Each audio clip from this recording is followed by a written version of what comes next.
আল্লাহ পাক বলেন, আমি কিয়ামতের দিবস ইনসাফের পাল্লা প্রতিষ্ঠা করব।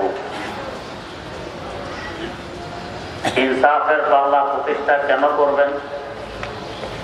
আগে ইমাম বুখারী রাহিমাহুল্লাহ বলতেছেন, ওয়া ইন্না আমালা বনি আদম ওয়া কাওলাহুম ইউজান। কোন রওয়ায়াতে আছে ওয়া আকওয়ালাহুম তুজান। নিঃসন্দেহে আদম সম্প্রদায়ের আমল সমূহ এবং কথা মাপ দেয়া হবে। প্রশ্ন জাগে, মাপ দিতে হলে তো দেহ বিশিষ্ট কোনো বস্তু হতে হয়, তারপর মাপের প্রশ্ন। কথার দেহ নেই, আমলেরও দেহ নেই। যেমন আমি এখন কথা বলছি, কথার তো দেহ নেই, মাপ দিবে কিভাবে? আপনি নামাজ পড়ছেন, নামাজের তো দেহ নেই, এটা পাল্লায় তুলে মাপ দিবে কিভাবে? আগের যুগে তো বুঝাইতে কষ্ট হতো, এখন তো সহজ হয়ে গেছে। তাপমাত্রা কত আমরা এখন একটি মেশিনের মাধ্যমে মাপ দেই কিনে। 30 ডিগ্রি সেলসিয়াস। দেহের তাপমাত্রা কত? 98 ডিগ্রি মাপ দিতেছে। তো দেহবিহীন তাপমাত্রা যদি মাপ দিতে পারে আমাদের আবিষ্কৃত একটি মেশিন, এই মেশিন আবিষ্কার করেছে আমাদের ব্রেন। এই ব্রেনের যিনি আবিষ্কারক, তিনি দেহবিহীন আমল এবং কথা মাপ দিতে পারবেন না? নিঃসন্দেহে পারবেন। মাপ দিবেন পাল্লায় তুলে, যে পাল্লা হাসর মাঠে প্রতিষ্ঠা করবেন। কোথায় হাসর মাঠ? আমাদের হয়তো ধারণা আল্লাহ পাক কোথাও একটি বিশাল মাঠ সৃষ্টি করে রেখেছেন, সেখানে আমরা জমায়েত হব কিয়ামতের দিবস। আসলে ব্যাপারটি এমন নয়। আমরা যে জমিনে এখন বসবাস করছি, এই জমিনে হবে হাসর মাঠ। তবে আজকের জমিন এবং হাসর মাঠে 3টি ব্যবধান থাকবে। একটি ব্যবধান, বর্তমান আমাদের এই জমিনের আয়তন 20 কোটি বর্গ মাইল, পৃথিবী নামক গ্রহের আয়তন। আমাদের থাকা, চলাফেরা এবং শোয়ার ব্যবস্থা হয়। কেউ মারা যায়, কারো আগমন ঘটে। যদি সাইয়্যিদানা আদম আলা নবিয়িনা ওয়া আলাইহিস সালাতু ওয়াস সালাম থেকে নিয়ে আজ পর্যন্ত কেউ মারা না দেখি, চলাফেরা শোয়া দূরের কথা, দাঁড়ানোর জায়গা পাইতেন। তো কিয়ামতের দিবস তো সকল মানুষ একসাথে সমবেত হবে, জায়গা কোথায় হবে? তখন এই পৃথিবীকে ফেরেশতারা শিকল লাগিয়ে টেনে কোটি কোটি গুণ বড় বানাই দিবে। এখানে কারো প্রশ্ন হতে পারে, টান দিলে বড় হওয়া, ছেড়ে দিলে ছোট হওয়া তো রবারের বৈশিষ্ট্য। আমাদের পৃথিবী তো মাটির, মাটি তো টান দিলে লম্বা হয় না, ছিঁড়ে যায়, ভেঙে যায়। এটা লম্বা হবে কিভাবে? এখানে একই উত্তর, যে আল্লাহ পাক রবার মধ্যে লম্বা হওয়ার, খাটো হওয়ার বৈশিষ্ট্য দিতে পারেন, এই আল্লাহ কি মাটির মধ্যে লম্বা হওয়ার, খাটো হওয়ার বৈশিষ্ট্য দিতে পারেন না? বরং এখনো মাঝে মধ্যে দিয়ে আল্লাহ পাক তার কুদরত প্রকাশ করে থাকেন। বেশি দূরে যাওয়া লাগবে না, আমার সরাসরি উস্তাদ। একটু আগে ওই উস্তাদ সম্পর্কে আলোচনা হয়েছিল মাদ্রাসায়। আমার এই উস্তাদ 128 বছর বয়সে ইন্তেকাল করেছেন, যার মাধ্যমে ইমামুল আসর হযরত শাহ আনোয়ার কাশ্মীরি এবং আমাদের মুরব্বীদের মুরব্বী শাইখুল হিন্দ আল্লামা মাহমুদ হাসান দেওবন্দি রাহিমাহুল্লাহ আমার দাদা উস্তাদ হন। আমার এই উস্তাদের বাড়ি নোয়াখালী, লক্ষ্মীপুর, বটতলী। উস্তাদ আমাকে শুনাইয়েছেন, তো আমি একবার বটতলী থেকে উজানি আসি। উজানির হযরত কুতবে ওয়াক্ত কারি ইব্রাহিম রহমতুল্লাহ আলাইহি থেকে দোয়া নিয়ে আসি। মৌসুম শীত ছিল, শীতের মৌসুম। আসর পড়ার পর হযরতের কাছে বিদায় আনতে গেলাম, মুসাফা করে দোয়া নিয়ে বিদায় নেব। মুসাফা করতে করতে বললাম, হুজুর আমার বাড়ি লক্ষ্মীপুর, বটতলী, পায়ে হেঁটে যাব, গাড়ি ঘোড়ার কোনো ব্যবস্থা নেই, অনেক দূরের রাস্তা, গভীর রাত হবে, ভয় লাগে, দোয়া চাই। উজানি থেকে বটতলীর দূরত্ব অন্তত 60 কিলোমিটার হবে। কুতুবে ওয়াক্ত কারি ইব্রাহিম রহমতুল্লাহ আলাইহি বললেন, আল্লাহর জিকির করতে করতে কদম মারবেন, ইনশাআল্লাহ বাড়িতে গিয়ে ওয়াক্ত মোতাবেক মাগরিবের নামাজ পড়বেন। আমার উস্তাদ বলেন, আমি ভেবেছি হুজুর মনে হয় আমার কথা বুঝেননি, অথবা আমি হুজুরের কথা বুঝিনি। শীতকালে তো আসরের পর মসজিদ থেকে বের হওয়ার পরে মুয়াজ্জিন আবার মাইক ঠিক করে মাগরিবের আযান দিত। অল্প সময়, এই অল্প সময়ে 60 কিলোমিটার রাস্তা পায়ে হেঁটে অতিক্রম করে ওয়াক্ত মোতাবেক মাগরিব পড়ব, কি বললেন? কিন্তু বুঝার জন্য যে আবার জিজ্ঞেস করবো এই সাহস হয়। ভাবলাম হুজুর যখন বলেছেন আমল করে দেখি কি হয়, তো জিকির আরম্ভ করলাম, কদম মারা শুরু করলাম। আমি দেখতেছি জমিন আমার পায়ের নিচ দিয়ে দ্রুত গতিতে পিছনের দিকে দৌড়তেছে।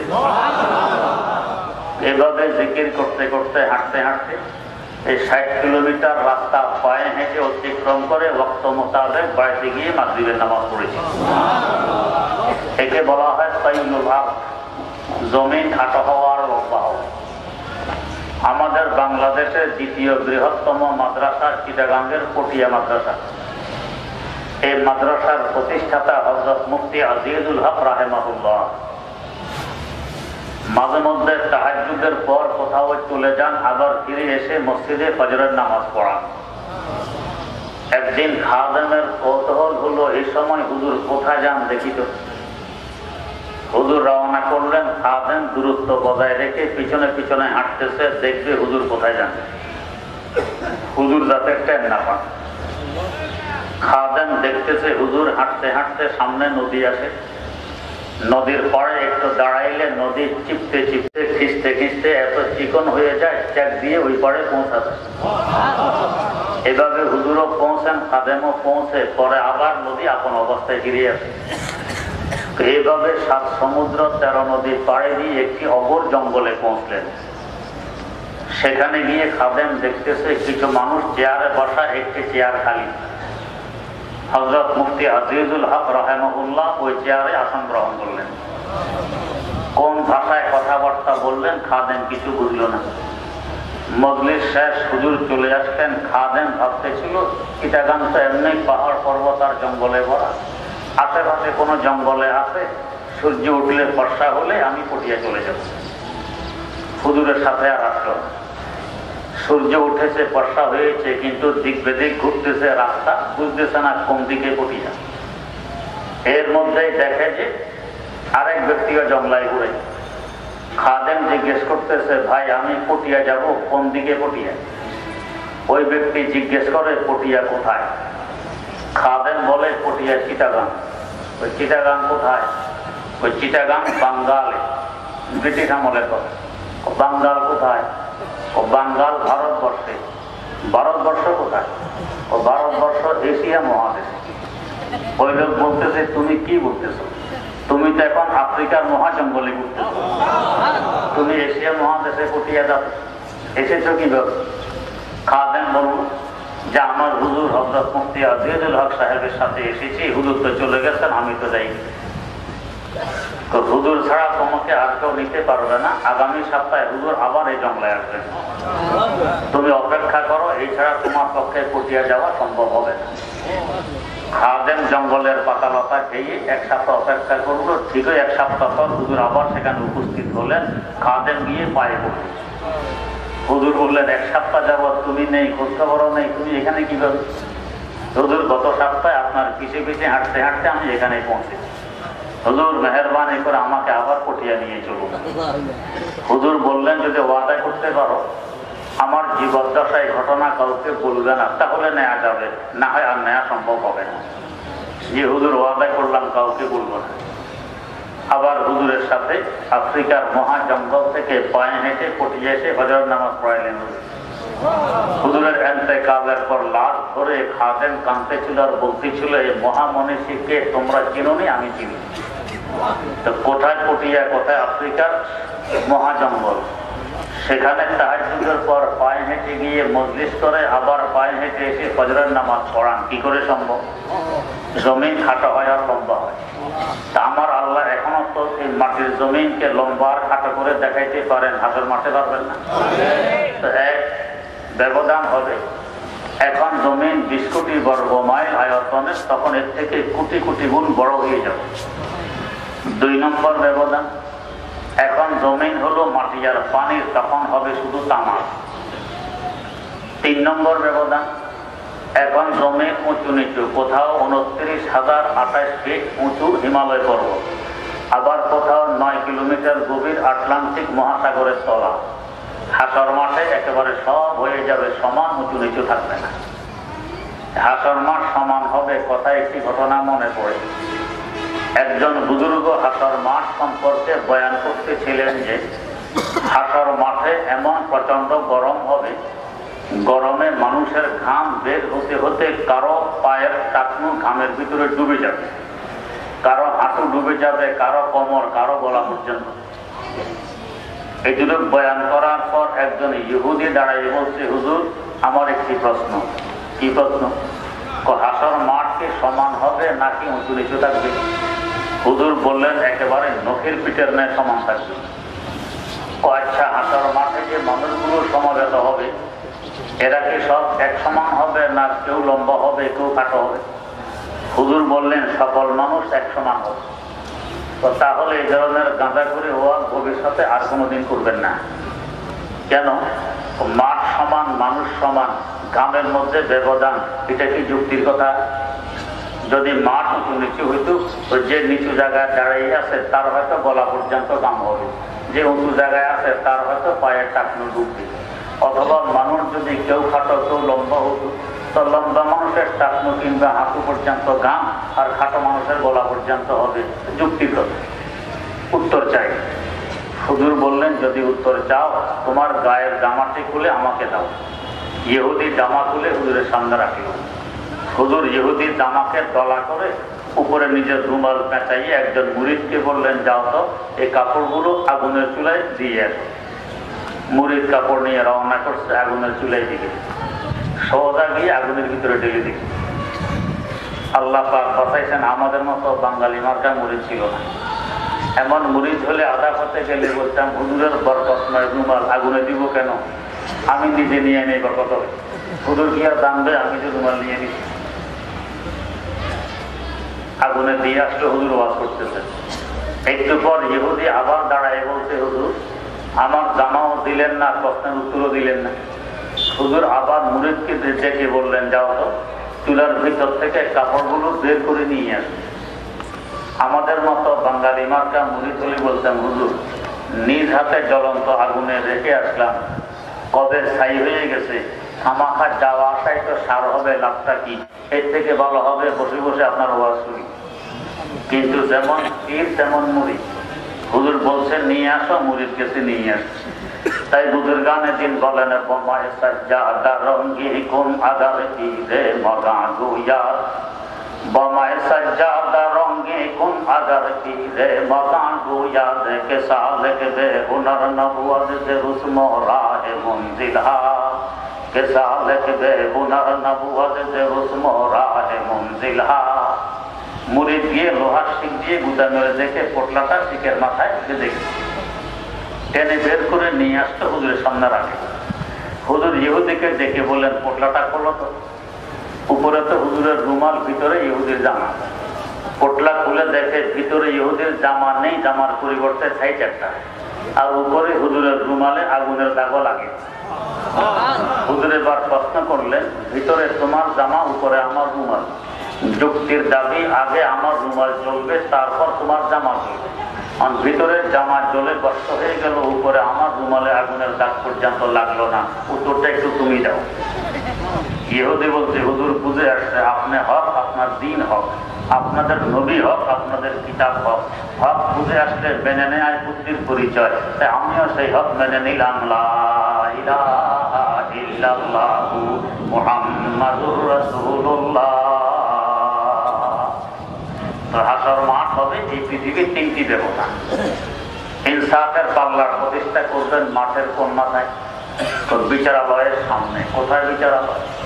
বর্তমান হাজিরা হজ করতে গিয়ে আরাফার যে ময়দানে অবস্থান করেন, জিলহজের 9 তারিখ ওই মাঠটা হবে বিচারালয়। এখন তো এই মাঠের আয়তন 12 বর্গ মাইল। পৃথিবীর যেই হারে হাসর মাঠ হিসাবে বড় হবে, ওই হারে আরাফার ময়দানও বড় হবে। এটা হবে বিচারালয়। এখানে একটি প্রাসঙ্গিক কথা বলি, দুনিয়ার কোনো অপরাধের বিরুদ্ধে যদি মামলা দায়ের হয় কোর্টে, সপক্ষে কোনো উকিল নেই, হাকিম সলিড মানুষ ঘুষ খায় না, বাস্তবে লোকটি অপরাধী, এই লোকটি বাঁচার কি উপায়? উকিল নেই, ঘুষের ব্যবস্থা নেই। একমাত্র উপায় যদি হাকিমের সাথে যোগাযোগে স্থাপন করে নিজের মনের কথা হাকিমকে ব্যক্ত করতে পারে, হাকিমের মন নরম করতে পারে, তাহলে একমাত্র বাঁচার উপায়। এছাড়া তো আর বাঁচার কোনো উপায়। এখন হাকিমের সাথে দেখা সাক্ষাৎ করবে কিভাবে? হাকিমের বাড়ির দিকে তো যাইতে দেয় না, পাহারাদার। একমাত্র রাস্তা যদি কোর্টে আসা যাওয়ার কথা। কোর্টে আসতে যাইতে কোনো না কোনো সময় হাকিমের দৃষ্টি পড়বে লোকটা বারবার কোর্টে কেন আসে। এক সময় হাকিমেরও কৌতূহল হবে জানার। হাকিম জিজ্ঞেস করবে, বেটা তুমি কে, বারবার কোর্টে কেন আসো? এই সুযোগে তার মনের কথাগুলো বলে দিতে হবে। তেমনি ভাবে আমার আল্লাহ চান যে বান্দা তুমি যে অপরাধী, তার মধ্যে তো কোনো সন্দেহ নেই। আমরা তো অপরাধী, কোনো সন্দেহ। রাত দিন 24 ঘন্টা গুনার ভিতরে ডুবে থাকতে হয়, ইচ্ছায় অনিচ্ছায়। আমাদের সপক্ষে সাক্ষী থাকবে না, আসর মাঠে সাক্ষী হবে বিপক্ষে। আর সাক্ষীও সাক্ষী কেমন সাক্ষী? আমার নিজের অঙ্গগুলো পর্যন্ত আমার বিরুদ্ধে সাক্ষী।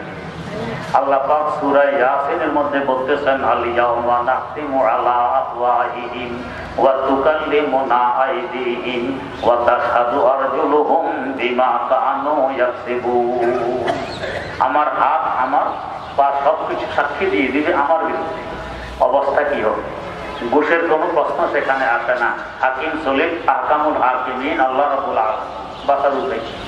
আল্লাহ পাক সুযোগ করে দিলেন, বান্দা আমার সাথে পরিচিত হয়ে যদি মনের কথাগুলো ব্যক্ত করতে পারো, আমার রহমতের সাগরের জোশ উঠাইতে পারো, তরঙ্গ উঠাইতে পারো, তাহলে নাজাত পেতে পারো। তা আমার সাথে তোমার যোগাযোগ হবে, যেখানে বিচারালয় হবে আরাফাতের ময়দান।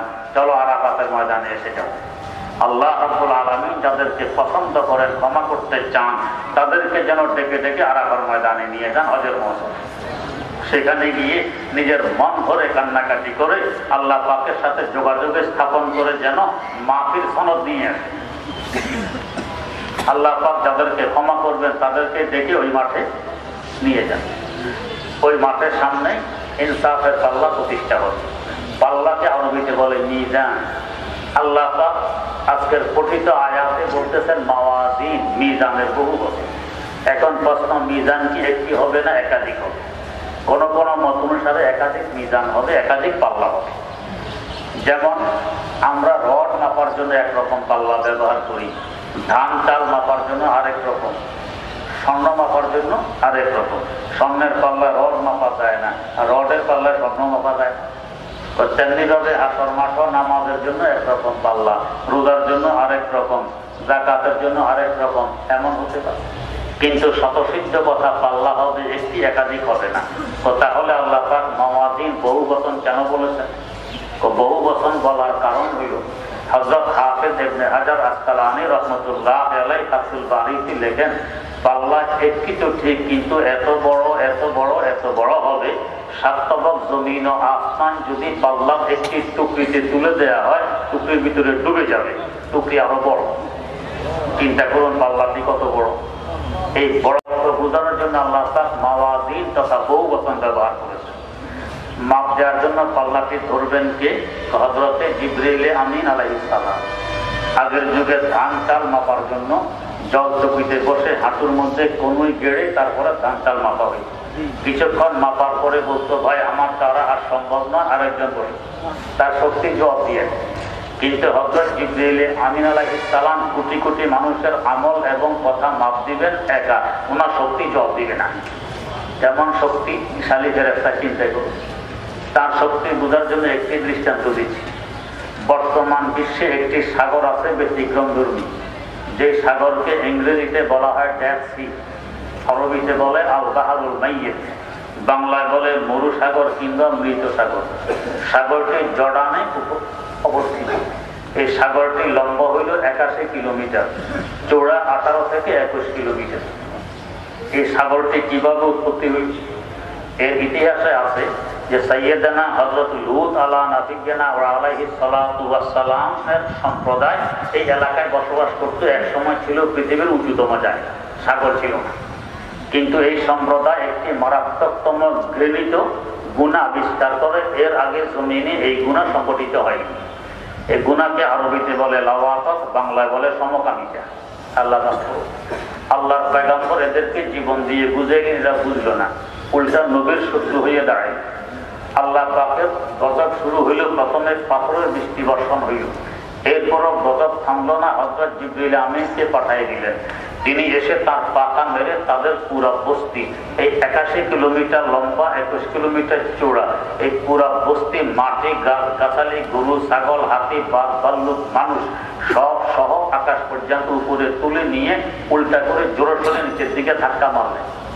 জমির নিচে এসে পড়ে এত নিচে নেমে গেল যে এখন ওখানে পানির উৎপত্তি হয়ে গেল। ওই সাগরের পানির পিঠ সাধারণ সাগরের পানির পৃষ্ঠ থেকে 1300 কিলোমিটার নিচে, এত নিচে নেমে গেল।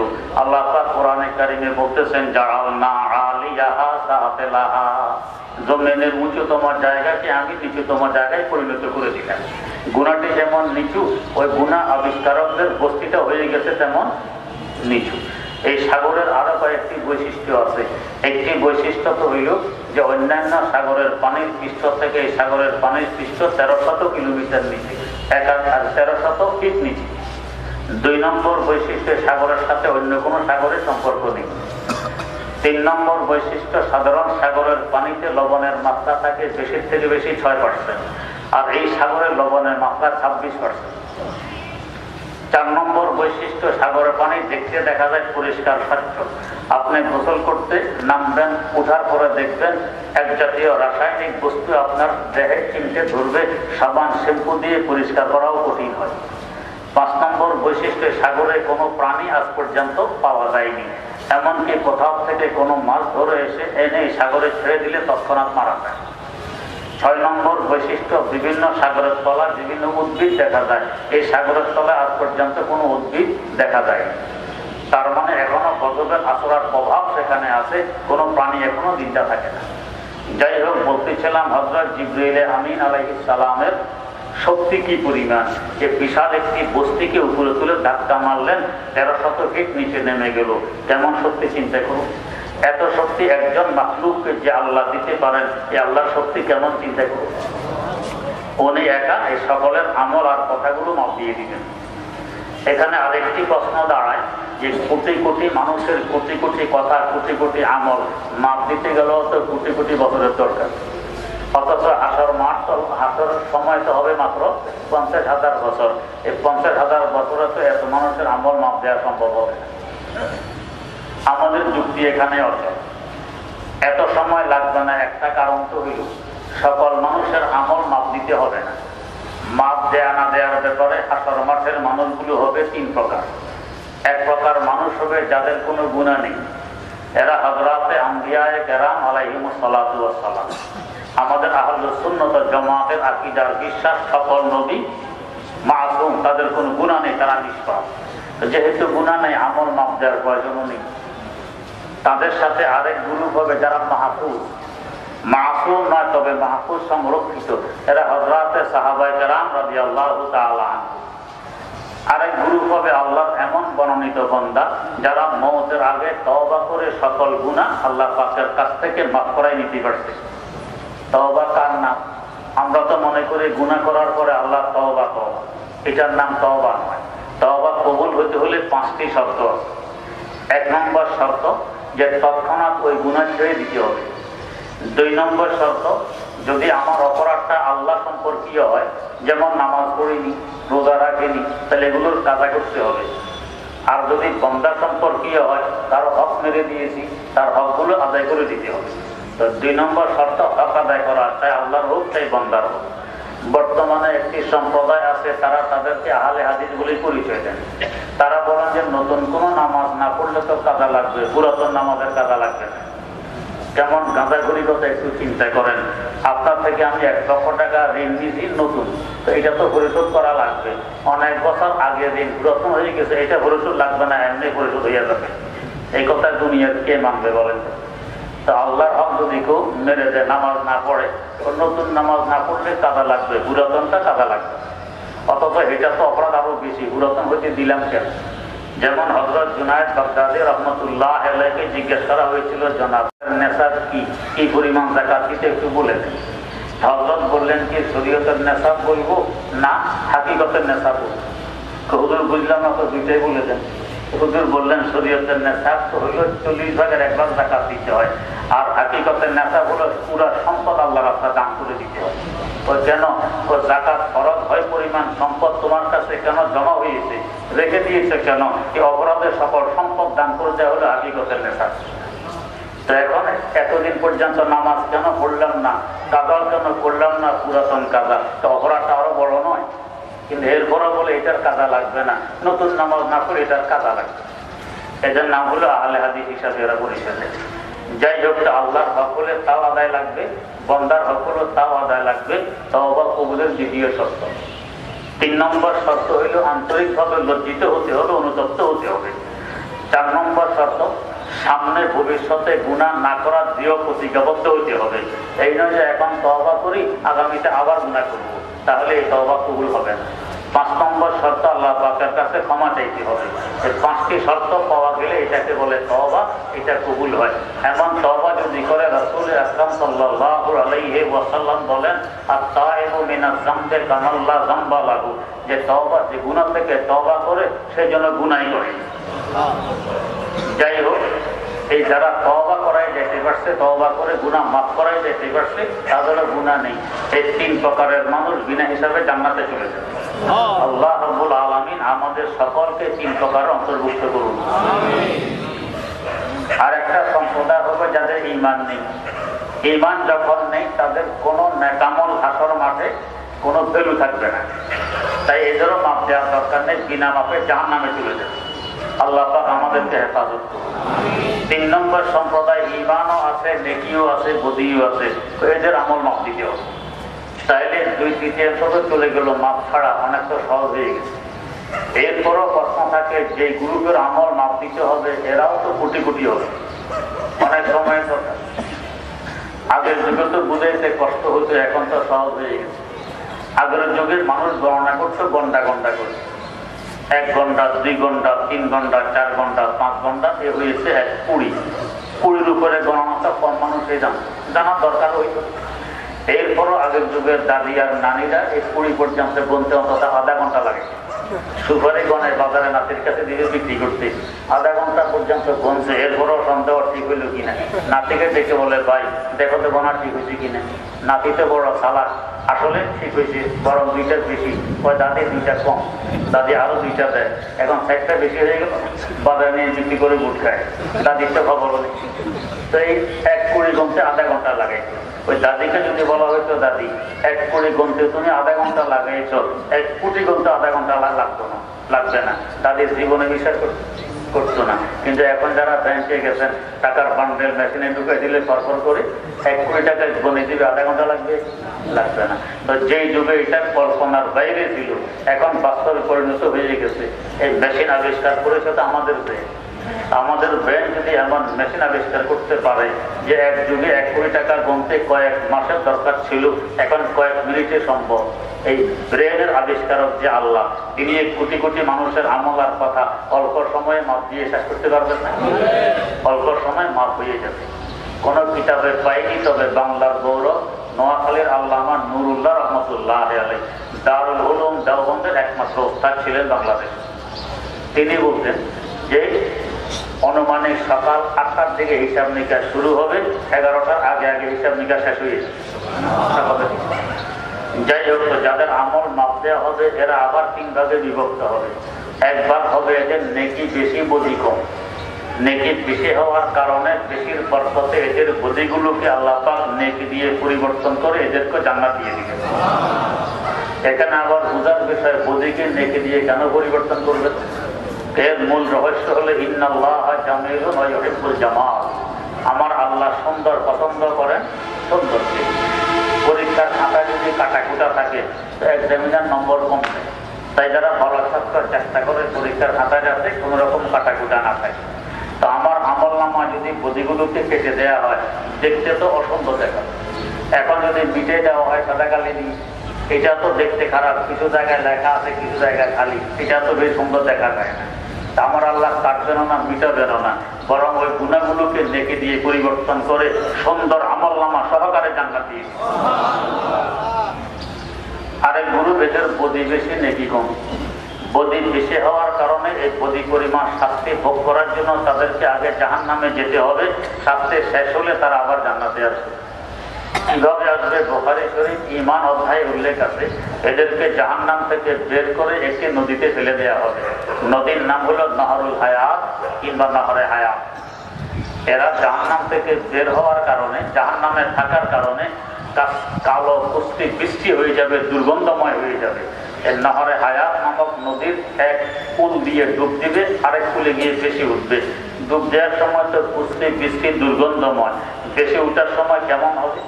রাসূল আকরাম সাল্লাল্লাহু আলাইহি ওয়াসাল্লাম ইরশাদ ফরমান, যখন বন্যা চলে যায়, প্লাবন চলে যায়, পলিমাটি পড়ে থাকে, 2-4 দিনের মধ্যে দেখা যায় পলিমাটির নিচ থেকে কি সুন্দর গ্যাস গোটাই উঠতেছে, সোনালী রঙের মস্তি। এরকম ভাবে মানুষগুলো নদীর অপর পাড় দিয়ে এই সোনালী রঙের মস্তি হয়ে বেশি উঠবে, সুগন্ধ ছড়িয়ে পড়বে। এই অবস্থায় জান্নাতে প্রবেশ করবে। আরেক গ্রুপ হবে এদের নেকি আর বদি সমান প্রমাণ। এখন এদেরকে কি করবে? এক হুজুর ওয়াজ করতেছিল, ওয়াজের শুরুতে বলছে, ভাই নোয়াখালীর কেউ যদি থাকেন মেহেরবানি করে মাকে ছেড়ে চলে যান। ব্যাপারটা কি? কিছু কথাবার্তা আছে, নোয়াখালীর মানুষ থাকলে এটা বলা যাবে, কেউ আর ওঠে না, মনে করছে কেউ আর নেই। এখন ওয়াজ করতেছে, এমন একটি গাছ আছে অলৌকিক গাছ, এটার পাতা যদি শুকনায় পড়ে তো বাঘ হয়, আর যদি পানিতে পড়ে তো কুমির হয়। একবার দাঁড়ায় বলে, হুজুর পাতার অর্ধেক যদি শুকনায় অর্ধেক যদি পানিতে পড়ে তখন তো আপনার বাড়ি নোয়াখালী। তো এখানেও এখন যে নেকি এবং বদি সমান সমান, নেকি বেশি হলে জান্নাতে যেত, বদি বেশি হলে জাহান্নামে যেত। নেকি আর বদি সমান, এখন যাবে কোথায়? এদের সম্পর্কে একমত হইল এরা জান্নাত জাহান্নামের মধ্যবর্তী স্থান, যাকে আরাম বলা হয়, এরা এখানে থাকে। এখানে জান্নাতের কিছু সুখ শান্তিও আসে, জাহান্নামের কিছু অশান্তিও আসে। আর এখানে আমরা আরেকটি মত পোষণ করতে পারি, সেটা হইল এদের নেকি আকর্ষণ করে জান্নাতের দিকে, বদি আকর্ষণ করে জাহান্নামের দিকে। কিন্তু আমার আল্লাহর আরশের মধ্যে লেখা আছে, গালাবাত গজবি আলা রহমতি, আমার ক্রোধ, আমার গুসা, আমার গজব থেকে আমার রহমত, আর গালাবাত রহমতি আলা গজবি, আমার রহমত আমার গজব থেকে অনেক বেশি। এই হিসাবে যেহেতু রহমত বেশি, রহমতের চাহিদা হলো জান্নাতে যাওয়া। তাহলে নেকিয়ার বদির আকর্ষণ সমান, মধ্যখানে রহমতের আকর্ষণ জান্নাতে যাওয়া, তাই জান্নাতের দিকের আকর্ষণটা বেশি হয়ে যাবে। তাই নেকি বদি সমান হইলেও আমরা আশা রাখতে পারি আল্লাহ পাক এদের বদিগুলোকে নেকি দিয়ে পরিবর্তন করে এদেরকে জান্নাত দিয়ে দিবেন।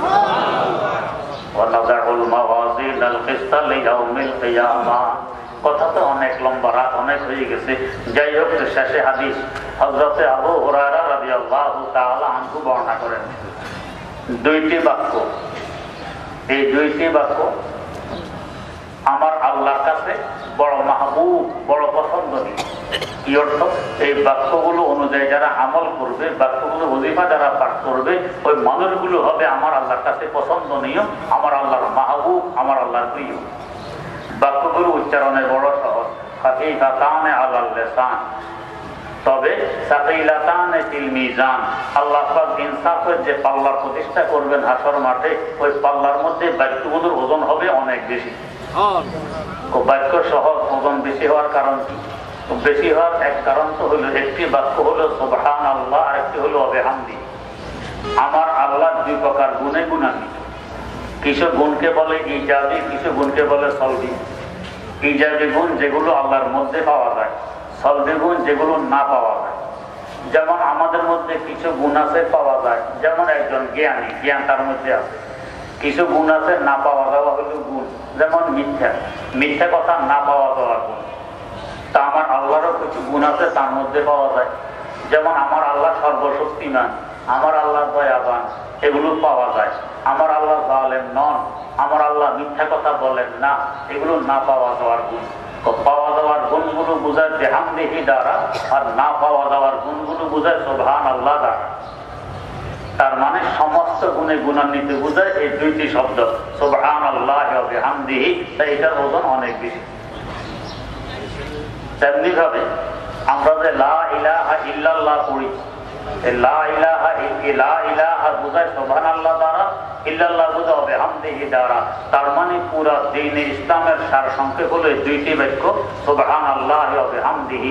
এই জন্য তার ওজন এত বেশি। সাকিলাতানে ফিল মিজান খফীফাতানে ফিল লিসান, জবানের মধ্যে খুব সহজ, আলাল লিসান খুব সহজ। যেমন আমরা আশ্চর্য কিছু দেখলেও তো বলি আরে সুবহানাল্লাহ কি সুন্দর লাগে, অটোমেটিক মুখ দিয়ে সুবহানাল্লাহ বেরিয়ে আসে, কত সহজ। আর দমে দমে কোন নেয়ামত পাইলে বলে আলহামদুলিল্লাহ, আল্লাহ শুকর, বড় সহজ। তো সুবহানাল্লাহি ওয়া বিহামদিহি সুবহানাল্লাহিল আযীম কত সহজ। এই দুইটা বাক্য যদি কেউ পড়ে তাহলে এটা হাসর মাঠে আল্লাহ পাক যে ইনসাফের পাল্লা প্রতিষ্ঠা করবেন, তার মধ্যে এটা হবে অনেক ভারী। বুখারী শরীফের দোয়া অধ্যায়ের মধ্যে উল্লেখ আছে, কেউ যদি শুধু সুবহানাল্লাহি ওয়া বিহামদিহি দৈনিক 100 বার পড়ে, তার গুনাহ যদি সাগরের পানির ফেনা পরিমাণ হয়, তারপরে এই কলমার বরকতে আল্লাহ পাক সমস্ত গুনাহ ক্ষমা করে দেন। হাফেজ ইবনে হাজার আসকালানী রাহমাতুল্লাহ আলাইহি বলেন, তো অর্ধেক বাক্য যদি এত ফজিলত হয়, তো সুবহানাল্লাহিল আযীম আরো অর্ধেক যোগ দিলে ফজিলত তো ডবল হবে। তা আমাদের অন্তত দৈনিক 100 বার এই তাসবিহটি পড়া যায়। এরপরে একটু সংক্ষেপে একটা জরুরি কথা বলি, সেটা হইল যে দাওরায়ে হাদিসের আজকে সমাপনী দর্শ হইল। এই দাওরায়ে হাদিসের 10টি হাদিসের কিতাব পড়ানো হয়। 6টি কিতাব তো প্রসিদ্ধ, আপনারাও জানেন। 2টি হলো মুআত্তা ইমাম মালিক, মুআত্তা ইমাম মুহাম্মদ, আর একটি সহিহ শরীফ, আর একটি শামাইল তিরমিজি। এই 10টি কিতাবে প্রায় কমবেশ 1 লক্ষ হাদিস পড়ানো হয়। প্রত্যেকটি হাদিস পড়ার সময় অন্তত একবার আসে আল্লাহ রাসূলুল্লাহ সাল্লাল্লাহু আলাইহি ওয়াসাল্লাম, আল্লাহর নবীর কথায়। প্রত্যেকটি হাদিসের অনুবাদ যদি কোনো শিক্ষক করে তাহলে আরো একবার আসবে অনুবাদে 2 বার। হাদিস যদি 1 লক্ষ হয়, 2 বার, একবার হাদিস পড়ার সময়, একবার অনুবাদের সময় 2 লক্ষ বার রাসূল আকরাম সাল্লাল্লাহু আলাইহি ওয়াসাল্লাম আলোচনা আসবে। ব্যাখ্যা করতে গেলে গড়ে যদি 3 বারও ধরেন, তাহলে প্রত্যেকটি হাদিসে গড়ে 5 বার আসলো। 1 লক্ষ হাদিসে 5 লক্ষ বার রাসূল আকরাম সাল্লাল্লাহু আলাইহি ওয়াসাল্লামের আলোচনা আসবে।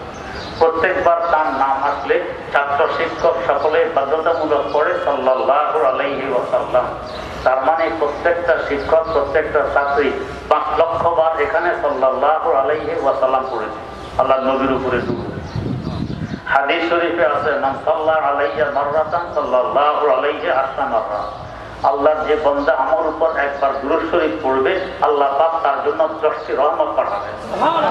যদি 5 লক্ষ বার একজন ছাত্রী পড়ে, আর একবার পড়ার বিনিময়ে 10টি রহমত, 5 10 50 লক্ষ রহমত একজন ছাত্রী পেয়ে গেছে। ছাত্রী যদি 10 জন হয়, 50 লক্ষকে 10 দিয়ে গুণ দিলে কত হয়? 5 কোটি। তার মানে 5 কোটি রহমত অবতীর্ণ হয়েছে এই খাদিজাতুল কুবরা মহিলা মাদ্রাসায়। একবার রহমতের বৈশিষ্ট্য, রহমত নাযিল হয়ে এক জায়গায় বসে থাকে না। পানির ফোঁটা মাটিতে পড়লে চতুর্দিক থেকে মাটির ফোঁটাটা চুষে নিয়ে যায়, তেমনি ভাবে রহমত চতুর্দিকে ছড়িয়ে পড়ে। তাই এই মাদ্রাসার বরকতে এই এলাকার 5 কোটি রহমতের ভাগিদার হয়েছে। এবার চিন্তা করুন মাদ্রাসার বরকত কি পরিমাণ আমরা পেয়েছি। এমনকি কেউ যদি মাদ্রাসার বিরুদ্ধাচারণ করে, শত্রুতাও পোষণ করে, সেও কিন্তু রহমতের ভাগ পেয়ে গেছে। তাহলে মাদ্রাসাতে আমাদেরকে জুড়ে থাকার দরকার না বিরুদ্ধাচরণের দরকার? জুড়ে থাকা দরকার। তাহলে আমরাও রহমতের ভাগিদার হবো ইনশাআল্লাহ। আল্লাহ রাব্বুল আলামিন আমাদেরকে কবুল করুন।